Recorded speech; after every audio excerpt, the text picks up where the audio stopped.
فظلام ثم نور وحياة من بعد هون. Di sini pun saya ingin menyampaikan 5 tips, katakanlah ini semacam mentalitas para penghafal Al-Quran. Saya nggak berbicara tips secara teoritis, tapi tips yang saya maksudkan di sini adalah tips secara mentalitis. Yang pertama, saudaraku sekalian, persiapan pertama untuk menghafal Al-Quran adalah persiapan ikhlas. Dengan ikhlas, kita melibatkan Allah dalam segala urusan. Ketika saya akan menikah, saya menikah ikhlas karena Allah. Dengan ikhlas itulah saya mengundang Allah terlibat dalam kehidupan rumah tangga saya. Ketika Allah terlibat dalam kehidupan rumah tangga saya, maka setiap kesulitannya akan selesai oleh Allah Subhanahu wa taala. Segala persoalannya akan menemukan solusi bersama dengan Allah Subhanahu wa taala. Kemudian yang kedua, ketika Anda akan memulai hafalan Al-Quran, Anda telah memastikan bahwa di dalam darah dan daging terdapat ikhlas. Maka langkah yang kedua, saudaraku sekalian, peganglah mushaf, ucapkan istighfar berkali-kali. Tidak ada yang menyulitkan Anda untuk menghafalkan kalamullah kecuali karena tumpukan-tumpukan dosa. Imam Syafi'i rahimahullah ta'ala mengatakan, wa'alam annal ilma nurun wa nurullah la yuhda li'asi.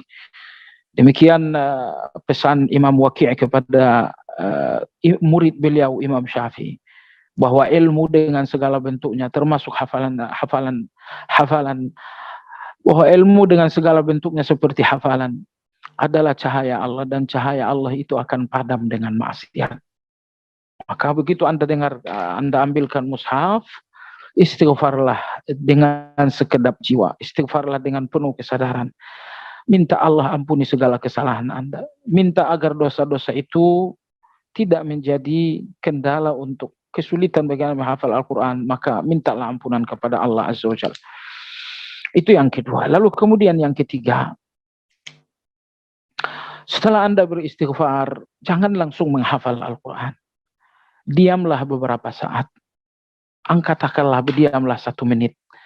Untuk Anda berada dalam satu ibadah yang sangat agung. Apa itu? Lihat Al-Quran dan katakan kepada diri Anda, hadza kalamullah. Ini adalah ucapan-ucapan Allah. Ini adalah kalimat-kalimat Allah. Huruf-huruf Al-Quran ini adalah huruf-huruf yang datang dari ucapan Allah Azza wa Jalla. Jadi sebelum Anda menghafal, terlebih dahulu Anda sangat yakin bahwa apa yang Anda hafal itu adalah kalamullah. Bahwa apa yang Anda ucapkan itu, apa yang Anda hafalkan itu adalah firman-firman Allah Subhanahu wa taala. Bahwa Anda menyadari, bahwa Anda meyakini bahwa Al-Quran kalamullah ini adalah ibadah yang sangat agung. Dengan ibadah yang sangat agung itu kemudian Anda mulai menghafal Al-Quran. Lalu kemudian yang keempat, saudaraku sekalian yang saya hormati, yang keempat ini sangat penting. Apa itu? Al-ihtisabu ma'as-su'ubah. Ingatlah janji-janji Allah di setiap kesulitan. Dalam hadis Nabi SAW bersabda, saya singkat saja. Dalam hadis Nabi SAW bersabda, tidaklah seorang mukmin mengalami letih, mengalami sakit, mengalami gelisah, mengalami sedih, ataupun disakiti orang, atau tertusuk duri. Ini ada 6. Tidaklah seorang mukmin itu mengalami letih, mengalami sakit, mengalami gelisah dengan masa yang akan datang, mengalami sedih dengan masa yang telah berlalu, atau dia disakiti orang lain, atau tertusuk duri yang kecil. Nabi bersabda, illa kaffarallahu biha khatayahu. Melainkan ke-6 hal ini akan menjadi penyebab dosa-dosanya diampuni oleh Allah Azza wa Jalla. Ini, ingat hadis ini baik-baik. Karena begitu Anda capek membaca Al-Quran, ingat hadis ini. Aku capek, tapi capekku adalah ampunan dari Allah Azza wa Jalla. Kadang-kadang Anda gelisah menghafal Al-Quran, ini kok susah banget, ini kok susah banget. Ingat hadis ini baik-baik. Gelisah Anda menghafal Al-Quran adalah ampunan dari Allah Azza wa Jalla. Jadi kalau Anda melihat gelisah Anda dalam menghafal Al-Quran adalah ampunan, letih Anda menghafal Al-Quran adalah ampunan.